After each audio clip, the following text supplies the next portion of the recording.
गिबियावनो prime 24 headlines आरो सुबुंसिरि रादाब बुथुमगिरि नोंथांमोननि साफ्रोमनिसिमबो आंनि गोसो गोरबोनि साबायखरखौ जासिग्रोबाय। अननाय मोजां मोननाय गासैखौबो नोंथांमोननो गिबियावनो जासिबाय। दायो मोनसे जोङो नुबोबाय थादों, जोङो गेजेर गेजेर बे ओनसोलाव थानाय जायफोरा हायार सेकेन्डारि पास जानानै दङ, BA पास जानानै दङ, BCom MComनिफ्राय हमनानै BSc बायदिसिना MA MSc जायफ्रा पास जानानै ओरैनो दङ, जों बिथांमोनखौ लानानै थांनाय अक्ट'बर दाननि 20 अक्ट' खालि जोङो मोनसे गेवलाङै मोनसे जों जथुमदोंमोन। दा बेवहाय बिथांमोननि जि लुबैनाय, बिथांमोननि जि हास्थायनाय, बिथांमोना रिकुवेस्ट खालामदोंमोन जे जोंहा DLED दङ, बे DLED हल्डार हिसाबै फैबाय थानाय समाव टेट एग्जाम जागासिनो दङ, बिनि थाखायनो नोंथांमोननि नाजानायनि गेजेरजों जोंखौ DLED कचिं होना होयोबा मोजां जागोन, बेखौ बिथांमोना बै समावनो आंनिफ्राय लुबैदोंमोन। आरो लोगोसे आंबो सानदोंमोन, आंबो सानखानानै दङमोन, दिनै जोंनि बर' फरायसालिनि जि फोरोंगिरिनि जि आंखाल, बे आंखालखौ सुफुंनांगौबा जोंनो माने मा होनो टेटनि गेजेरजोंसो जिहेथु सुफुंलायनाय जायो, फिलाप खालामनाय जायो पस्टफोरखौ। दा जोंबो सानखाबाय थादोंमोन जे जाय बिथांमोना माने DLED लानानै दङ दासिमहालागै क्वालिफाइड बे सुबुंफोरखौ लानानै टेट जि माने कचिं, बे कचिंखौ जोङो आंबो होनो सानखाबाय थादोंमोन।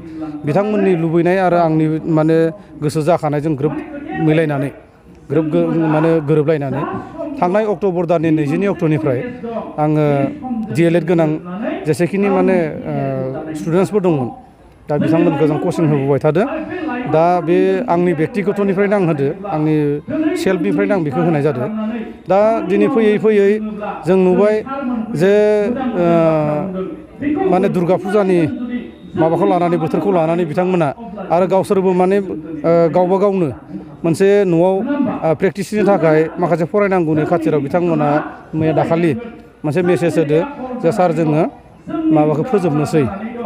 दा बे हिसाबै जों सावरायलायनायनि गेजेरजों सानदों जे बे टेट कचिं जि माने प्रग्राम, बे प्रग्राम फोजोबनाय जि क्लजिं सेरेमनिजों लोगोसे जोङो ओनसोलाव थानाय लाइमोन सेंग्रा सिख्लाफोरखौ लानानै जोङो बिसोरनि केरियार काउन्सिलिंनिफ्राय हमनानै, ससियेल रिफर्मनिफ्राय हमनानै आरो स्पर्ट्स लाइननिफ्राय हमनानै जोङो माखासे खोथाफोरखौ जों सावरायनो हायो नामा, जों बेखौ सावरायदोंमोन। दिनै फैनानै जों बिथांमोननिफ्राय सुबुरुनखौ मोनदो, बिथांमोननि गोसोनि साननायफोरखौ जोंनि सिगाङाव बुंदो जे बिथांमोना सोरबा पुलिस खारनानै दङ, सोरबा बायदिसिना डिपार्टमेन्टआव इन्टारभिउ होनानै दङ, बिथांमोननो कचिं नांगौ। आरो थाबैनो बे कचिंखौबो जोङो थाबैनो राहा खालामनानै होगोन। दुर्गा फुजानि उनाव जों बेखौ स्टार्ट खालामगोन। बेनि उनाव बिथांमोना इन्टार भिलेज माने स्पर्ट्स कम्पिटिसन, बिथांमोना बेखौ दिनैनि मेलनि गेजेरजों बिथांमोना बिबुंथि लाखिदो। दा बेवहाय जानो हागौ 20 अक्ट'नि उननिफ्राय, 20 अक्ट'बर उननिफ्राय गिबि खेब हिसाबै जोङो इन्टार भिलेज, अनलि बर' भिलेज, इन्टार माने भिलेज भलिबल जे कम्पिटिसन, बे कम्पिटिसनखौ जोङो जागायगोन। बेनि उनाव बे जोबनायनि उनाव जोङो इन्टार भिलेज जोङो फुटबल कम्पिटिसनखौ जों जागायगोन। दा बेबायदिनो जोङो फारि फारि जोङो हाबाफारिखौ लांगोन होननानै जों सानदों। रायलायबोबाय थादो जे बेबायदि जि मोनसे पुलिस आर्मिनि जि मोनसे रिक्रुटमेन्टखौ होनाखै होनबा, दा बेखौ जों सावरायबोबाय थादोंमोन। दा बे सावरायनाया जेबो थांखि जाथ'वाखै, खिन्थु जों सानदों ओनसोलाव जों एक्सुवेलि गोबां अर्गेनाइजेसन दं हिसाबै अर्गेनाइजेसनजों सावरायनानै जों गोजायैनो जों बेवहाय माबा मोनसे लेखा गोरों लाइमोनफोरखौ जों माबा मोनसे थि खालामलांनो हायो नामा, जों बेखौ साननाय जादों। आरो जोंहा जेबो बेबायदि जेबो गैया, जों गोजासो सावरायलायनानै जों खामानिखौ मावनाय जादों, माने प्रग्रामखौ लानाय जादों। आरो बेनि उनाव जों नोंथांमोननि मिडियानि गेजेरजों बेखौ जों फोसावनो नागिरदों।